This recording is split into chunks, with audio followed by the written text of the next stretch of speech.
பாலியல் விவகாரம் அதிகாரிகள் மீது துறை ரீதியான நடவடிக்கை எடுக்கப்படும் என கோவை மாவட்ட ஆட்சியர் தெரிவிப்பு.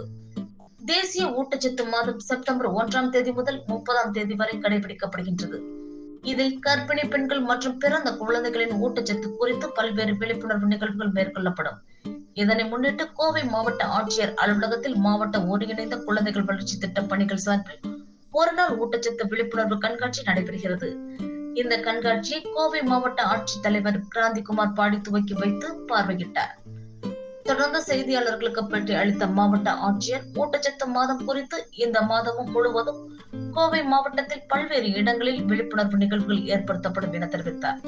கோவை மாவட்டத்தில் உள்ள அனைத்து அங்கன்வாடி மையங்களிலும் அடிப்படை வசதிகள் குறித்து ஆய்வு செய்யப்பட்டு வருவதாகவும், அடிப்படை வசதிகள் இல்லாத பட்சத்தில் அதற்கான தீர்வு நடவடிக்கைகள் மேற்கொள்ளப்பட்டு வருவதாகவும் தெரிவித்தார்.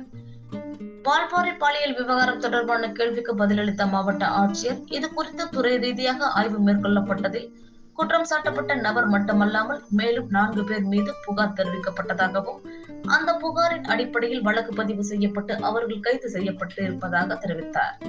மேலும் இது குறித்து அரசு சார்பில் வழிகாட்டு நெறிமுறைகள் அளிக்க உள்ளதாகவும், எங்கேனும் இது போன்ற சம்பவங்கள் நிகழ்ந்தால் அரசு நடவடிக்கை எடுக்கப்படும் என தெரிவித்தார். முதலில் இந்த விவகாரத்தில் புகாரின் அடிப்படையில் வழக்கு பதிவு செய்யப்பட்டதாகவும், தொடர்ந்து துறை ரீதியான நடவடிக்கையும் அவர்கள் மீது எடுக்கப்படும் என கூறினார். இது போன்ற புகார்கள் வருவதை நெகட்டிவாக பார்க்க வேண்டாம் என கேட்டுக்கொண்டார். இது போன்ற புகார்கள் வந்தால் உரிய நடவடிக்கை மேற்கொள்ளப்படும் எனவும் தெரிவித்தார். சிசிடிவி கேமராக்கள் மற்றும் மின் விளக்குகளை அதிகரித்தாலே ஓரளவு பாதுகாப்பு மேம்படுத்தப்படும் என கூறிய அவர், தொடர்ந்து விழிப்புணர்வும் ஏற்படுத்தப்பட்டு வருவதால் மக்களுக்கும் இது குறித்தான புரிதல் கிடைக்கும் என தெரிவித்தார்.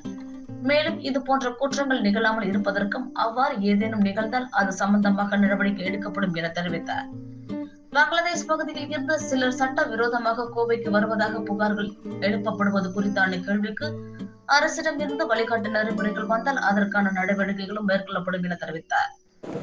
நம்ம ஊட்டச்சத்து மாதமாக இது கொண்டாடுறோம். இந்த மாதம் வந்து முழுவதாக இந்த போஷன் ஆப் மூலமாக வீடு வீடாக சென்று அவங்க வந்து இந்த ஊட்டச்சத்து குறைவு பற்றி பதிவு பண்ணுவாங்க.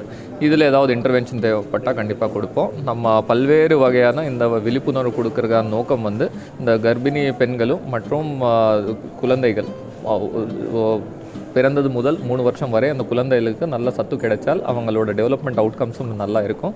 இந்த ஃபோக்கஸில் தான் நம்ம விழிப்புணர்வு கொடுக்குறோம். நம்ம ஒவ்வொரு அங்கன்வாடியிலும் அதுக்கு தேவையான உணவுப் பொருட்களும் நம்ம கொடுத்துட்ருக்கோம். இந்த விழிப்புணர்வு இன்னும் அதிகப்படுத்திட்டு இந்த ஸ்டண்டிங் வேஸ்டிங்னு சொல்லுவாங்க, அந்த எடை குறைவு மற்றும் ஹைட்டு குறைவு இல்லாமல் நம்ம குழந்தைகள் பாதுகாத்தா அடுத்த தலைமுறைக்கு அவங்களோட லர்னிங் அவுட்கம்ஸ் வந்து நல்லா இருக்கும்.